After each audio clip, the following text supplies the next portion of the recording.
Nobody really knows how the world and the job market would look like in 2040. Hence, nobody knows what to teach young people today.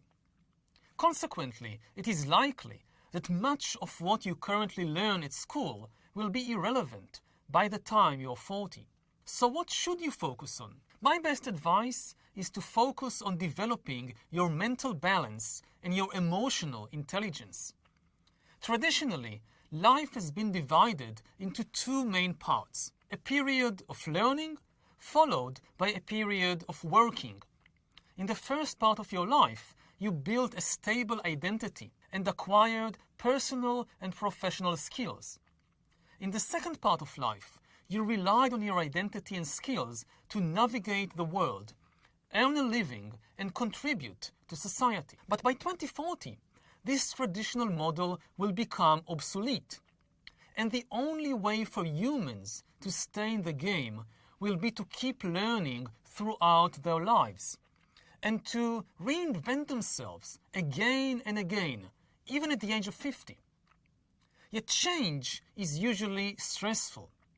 And after a certain age, most people don't like to change. When you're 10 years old, your entire life is change, whether you like it or not. Your body is changing, your mind is changing, your relationships are changing. Everything is in flux. You're busy inventing yourself. By the time you're 50, you don't want change. You want stability. But in the 21st century, you won't be able to enjoy that luxury. If you try to hold on to some stable identity, some stable job, some stable worldview, you will be left behind, and the world will fly by you with a whoosh.